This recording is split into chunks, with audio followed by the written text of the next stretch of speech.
Hello' friends welcome to our channel Prekkhi Asom আজি আমি আপোনালোকৰ বাবে লৈ আহিছোঁ ইণ্ডিয়ান ইকনমিৰ পাৰ্ট 3 কেইটামান গুৰুত্বপূৰ্ণ প্ৰশ্ন উত্তৰ বন্ধুসকল এই প্ৰশ্নসমূহ আসাম হায়াৰ ছেকেণ্ডেৰী টেট 2020 ৰ লগতে সকলোবোৰ কম্পিটিটিভ এক্সামৰ কাৰণে গুৰুত্বপূৰ্ণ গতিকে বন্ধুসকল পলম নকৰি আমি ভিডিঅ'টো আৰম্ভ কৰোঁ আহকচোন আৰু এইখিনিতে কৈ থৈ দিওঁ আমাৰ আগৰ পাৰ্ট 1 আৰু পাৰ্ট 2 ৰ ভিডিঅ' দুটাৰ লিংকটো আমি তলৰ ডেছক্ৰিপশ্যন বক্সত দি থৈছোঁ গতিকে আপোনালোকে যদি চাব বিচাৰে তেতিয়াহ'লে তাৰ পৰাও চাব পাৰে Our first question is which of the following is associated with national pension scheme অৰ্থাৎ তলৰ কোনটো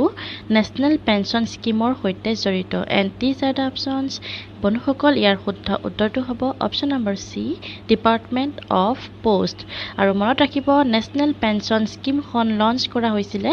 1 জানুৱাৰী 2004 Next question. Saturvedi committee was appointed to study and make suggestions for which of the following sectors. Okay. Saturvedi committee kon tolor kuntu sectorot poramorkho danar karone appointment kora hoisil and these are the options automobile power oil and natural gas service. Bondhuhokol yar shuddho uttortu hobo option number C oil and natural gas sector. Next question. The objective of the Indian Brand Equity Fund is বন্ধুসকল মনত ৰাখিব Indian Brand Equity Fund এটা trust হয় এটা ন্যাস হয় আৰু এইটোৰ objective বা মেইন লক্ষ্যটো কি আছিল and these are the options বন্ধুসকল ইয়াৰ শুদ্ধ উত্তৰটো হ'ব option number B to make made in India a level of equality okay আৰু মনত ৰাখিব এটো Indian Brand Equity Fund এটো প্ৰতিষ্ঠা কৰা হৈছিলে 2003 by the Ministry of Commerce and Industry আৰু ইয়াৰ হেডকোৱাৰ্টাৰ হৈছে নিউ দিল্লীত Next question Which of the following is a part of National E-Governance Plan? Okay, National E-Governance Plan or kuntu eta part hoy and these are the options state data centers, swans, Meghraj, all of the above. বন্ধুসকল ইয়াৰ শুদ্ধ উত্তৰটো হ'ব option number D all of the above অৰ্থাৎ এই গোটেইখিনিয়ে national ই governance প্লেনৰ এটা পাৰ্ট হয় আৰু মনত ৰাখিব চমুকৈ ইয়াক NEGP বুলি কোৱা হয় and it was formulated to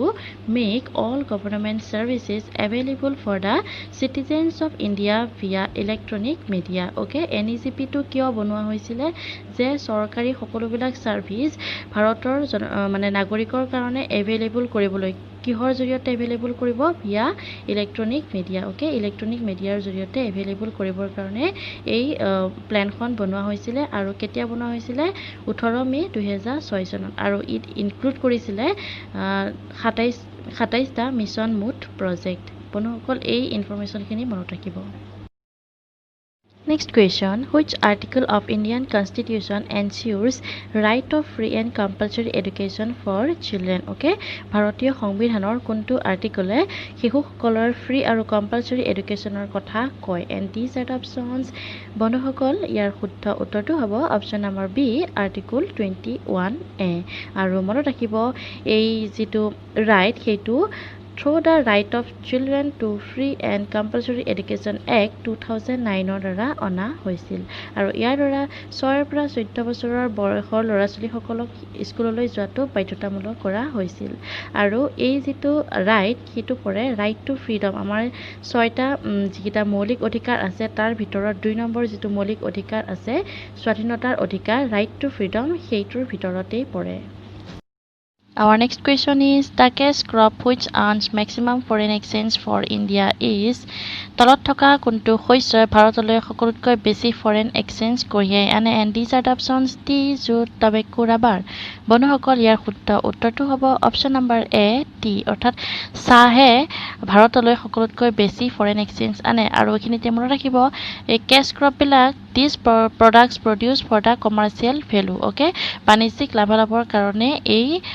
মানে শস্যবোৰ উৎপাদন কৰা হয় আৰু ইয়াৰ ভিতৰত পৰে cotton spices tea coffee sugar cane tobacco rubber etcetera Next question. The crop known as poor man's crop is দুখীয়া লোকসকলৰ খেতি বুলি কোনটো খেতিক বা কোনটো শস্য কোৱা হয় and these are the options maize, rice, sorghum, black gram. বন্ধুসকল ইয়াৰ শুদ্ধ উত্তৰটো হ'ব অপশ্যন নম্বৰ এ maize অৰ্থাৎ মাকৈ কোৱা হয় দুখীয়া লোকৰ খেতি বুলি আৰু rice মানে ধান গমেই পাইছে sorghum মানে হৈছে জোৱাৰ ওকে black gram মানে হৈছে মাটি দালি বুলি কোৱা হয় আমাৰ ইয়াত Next question. Which of the following is not included in the core industries? অৰ্থাৎ তলৰ কোনটো core বা major industry উদ্যোগৰ ভিতৰত নপৰে and these are the options automobile, fertilizer, steel, cement. বন্ধুসকল ইয়াৰ শুদ্ধ উত্তৰটো হ'ব অপশ্যন নম্বৰ এ automobile. Okay, automobileক আমাৰ ইয়াত মানে ভাৰতবৰ্ষত major industry ভিতৰত ধৰা নহয় Next question. Which bank has launched travel card for students going abroad? Okay, বিদেশত পঢ়িবলৈ যোৱা students বোৰৰ কাৰণে কোনটো বেংকে travel card launch কৰিছিলে and these are the options বন্ধুসকল ইয়াৰ শুদ্ধ উত্তৰটো হ'ব option number B ICICI bank আৰু কেতিয়া launch কৰিছিলে on 6th August 2014ত Next question. The 2001 census is the 2001 চনৰ censusটো কিমান নম্বৰৰ census and these are the options বন্ধুসকল ইয়াৰ শুদ্ধ উত্তৰটো হ'ব অপশ্যন নম্বৰ ডি 14 census অৰ্থাৎ 14 নম্বৰৰ census ওকে ইয়াৰ পিছত 2021ত হ'ব কাৰণ প্ৰত্যেক 10 বছৰৰ মূৰে এই censusটো হয় ইয়াৰ পিছত 2021ত হ'ব 15 নম্বৰৰ census আৰু মনত ৰাখিব first census was done in 1872 okay under British Viceroy Lord Mayo okay but etu asile incomplete kintu first complete census was done in 1881 okay 1881 চনত প্ৰথমটো ভাৰতৰ complete census হৈছিলে ঠিক আছে Our next question is who was the first chairman of the planning commission okay planning commissioner প্ৰথমজন chairman কোন আছিল and these are the options বন্ধুসকল দেখা পাইছে আপোনালোকে আৰু ইয়াৰ শুদ্ধ উত্তৰটো হ'ব অপশ্যন নম্বৰ সি পণ্ডিত জৱাহৰলাল নেহৰু আকৌ জৱাহৰলাল নেহৰু আছিল সেইখিনি সময়ৰ ভাৰতৰ প্ৰধানমন্ত্ৰী আৰু তেওঁ আছিল first chairman of the planning commission আৰু মনত ৰাখিব it was founded on 15 March 1950 okay 1950 চনৰ 15 মাৰ্চ তাৰিখে planning commission গঠন কৰা হৈছিল আৰু ইয়াৰ হেডকোৱাৰ্টাৰ নিউ দিল্লীত অৱস্থিত আৰু বন্ধুসকল ইয়াৰ ওপৰত আমি প্লেনিং কমিশনৰ পৰা আমি এটা দীঘলীয়া ভিডিও বনাই থৈ দিছো আপোনালোকে ডেসক্ৰিপচন বক্সত গৈ লিংক ক্লিক কৰি আপোনালোকে সেই ভিডিওটো চাব পাৰিব Next question. The Finance Commission is appointed at the expiry of every অর্থাৎ Finance Commission খন কেই বছৰৰ মূৰে গঠন কৰা হয় and these are the options বন্ধুসকল ইয়াৰ শুদ্ধ উত্তৰটো হ'ব অপশ্যন নম্বৰ বি 5 years অৰ্থাৎ প্ৰত্যেক 5 বছৰৰ মূৰে Finance Commission খন গঠন কৰা হয় আৰু মনত ৰাখিব এইখন গঠন কৰা হৈছিল 1951 চনৰ 22 নৱেম্বৰ তাৰিখে আৰু first chairman was K.C. Niogi Next question. Who is the chairman of the present Finance Commission? অর্থাৎ বৰ্তমানৰ Finance Commissioner chairman কোন হয় and these are the options বন্ধুসকল ইয়াৰ শুদ্ধ উত্তৰটো হ'ব অপশ্যন নম্বৰ এ N.K. Singh ওকে আৰু মনত ৰাখিব বৰ্তমান সময়ত 15 নম্বৰৰ অৰ্থাৎ 15th Finance Commission চলি আছে আৰু বৰ্তমানৰ chairmanজন হৈছে N.K. Singh Next question. Where is the permanent secretariat of the SARC? Okay. SARC or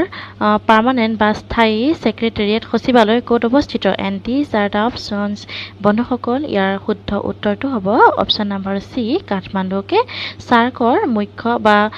স্থায়ী সচিবালয় কাঠমাণ্ডুত অৱস্থিত আৰু মনত ৰাখিব SARC or ফুল ফৰ্মটো হৈছে South Asian Association for Regional Cooperation আৰু এষ্টাব্লিছ কৰা হৈছিল 8 ডিসেম্বৰ 1985 in Dhaka আৰু কোন ফাউণ্ডাৰ আছিল জিয়াউৰ ৰহমান আৰু মনত ৰাখিব ইয়াতে মুঠতে 7খন দেশ আছে আৰু সেইকেইখন হৈছে বাংলাদেশ ভুটান ইণ্ডিয়া মালদ্বীপছ নেপাল পাকিস্তান আৰু শ্ৰীলংকা আৰু এই দেশকেইখন সাউথ এছিয়াৰ দেশ বন্ধুসকল কেতিয়াবা কোৱেশ্চন অহা দেখা যায় তলৰ কোনখন দেশ সাৰ্কৰ অন্তৰ্ভুক্ত নহয় বুলি গতিকে এইখিনি কথাও আপোনালোকে মনত ৰখাটো দৰকাৰ Next question. India became a member of UN in অৰ্থাৎ ভাৰতবৰ্ষ ইউনাইটেড নেশ্যনৰ সদস্য কেতিয়া হৈছিল and these are the options বন্ধুসকল ইয়াৰ শুদ্ধ উত্তৰটো হ'ব অপশ্যন নম্বৰ এ 1945 অৰ্থাৎ 1945 চনৰ 30 অক্টোবৰ দিনাখন ভাৰতবৰ্ষ ইউনাইটেড নেশ্যনৰ সদস্য হৈছিল আৰু মনত ৰাখিব united nation was established on 1945 24th October in San Francisco city California আৰু বৰ্তমান ইয়াত সদস্য ৰাষ্ট্ৰৰ সংখ্যা আছে 193 আৰু ইয়াৰ হেডকোৱাৰ্টাৰ আছে নিউয়ৰ্ক US অৰ্থাৎ ইউনাইটেড ষ্টেটৰ নিউয়ৰ্ক চিটিত Our next question is the headquarters of the Asian Development Bank is located অৰ্থাৎ এছিয়ান ডেভেলপমেণ্ট বেংকৰ হেডকোৱাৰ্টাৰটো ক'ত অৱস্থিত and these are the options বন্ধুসকল ইয়াৰ শুদ্ধ উত্তৰটো হ'ব অপশ্যন নম্বৰ ডি মানিলা অৰ্থাৎ মানিলাত এছিয়ান ডেভেলপমেণ্ট বেংক ADBৰ হেডকোৱাৰ্টাৰটো অৱস্থিত আৰু মনত ৰাখিব it is a regional development bank okay আৰু এইটো এষ্টাব্লিছ কৰা হৈছিলে 19 ডিচেম্বৰ 1966 আৰু ইনক্লুডিং ইণ্ডিয়া ইয়াত 68 মেম্বাৰ্ছ আছে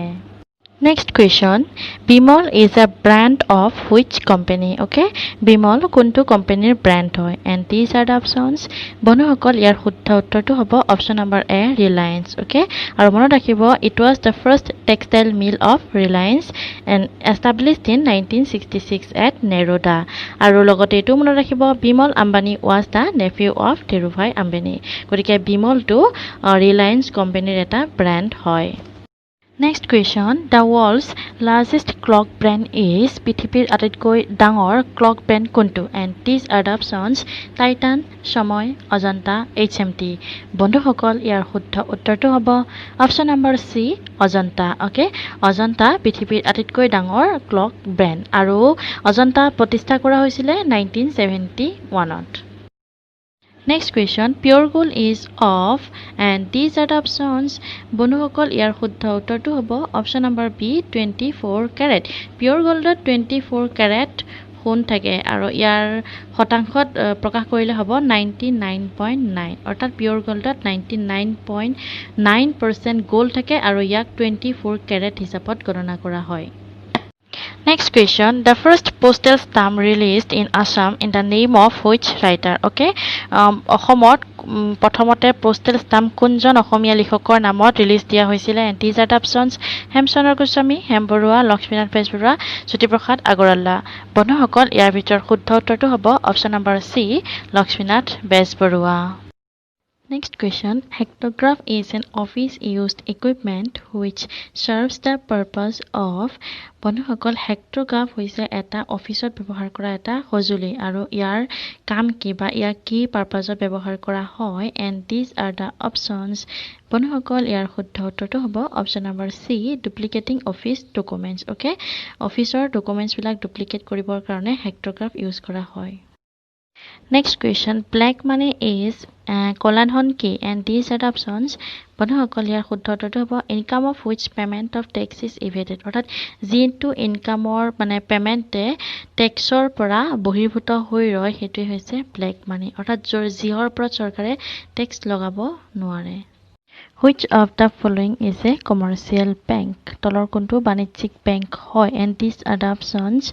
বন্ধুসকল ইয়াৰ শুদ্ধ উত্তৰটো হ'ব অপশ্যন নম্বৰ বি IDBI অৰ্থাৎ industrial development bank of India আৰু মনত ৰাখিব commercial bank gives various facilities to the customers like bank guarantee locker facilities mutual fund gold coins insurance etc এই সকলোবিলাক ফেচিলিটি কমাৰ্চিয়েল বেংক বা বাণিজ্যিক বেংকত পোৱা যায় আৰু ইয়াৰ উদাহৰণ হ'ল ICICI SBI HDFC Dena Bank etc এইবিলাক হৈছে কমাৰ্চিয়েল বেংক আৰু নন কমাৰ্চিয়েল বেংক যেনেকে নাবাৰ্ড সেইবোৰে কি কৰে কেৱল ডিপোজিট আৰু লোনহে ইয়াৰ পৰা পাব পাৰি বাকি যিবোৰ ফেচিলিটি কমাৰ্চিয়েল বেংকত পোৱা যায় সেইবোৰ নন কমাৰ্চিয়েল বেংকত পোৱা নাযায় বন্ধুসকল ইয়াৰ ওপৰত ডিটেইলছ আপোনালোকে জানিব বিচাৰিলে গুগলত সাৰ্চ কৰিও চাব পাৰে Our next question is the headquarters of the World Bank is situated at অৰ্থাৎ বিশ্ব বেংকৰ হেডকোৱাৰ্টাৰ ক'ত অৱস্থিত and these are the options Manila, Washington DC, New York, Geneva বন্ধুসকল ইয়াৰ শুদ্ধ উত্তৰটো হ'ব option number B Washington DC আৰু কেতিয়া প্ৰতিষ্ঠা কৰা হৈছিল in 1944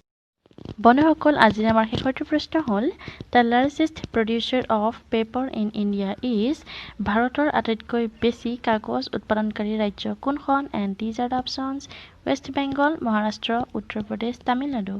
বন্ধুসকল ইয়াৰ শুদ্ধ উত্তৰটো হ'ব অপশ্যন নম্বৰ বি মহাৰাষ্ট্ৰকে মহাৰাষ্ট্ৰত আটাইতকৈ বেছি পেপাৰ উৎপাদন কৰা হয় তেতিয়াহ'লে বন্ধুসকল আজিলৈ আমাৰ ভিডিঅ'টো ইমানেই যদি ভাল পালে তেতিয়াহ'লে লাইক শ্বেয়াৰ আৰু ছাবস্ক্ৰাইব কৰিবলৈ নাপাহৰিব আৰু কাষতে থকা বেল আইকনটো প্ৰেছ কৰিব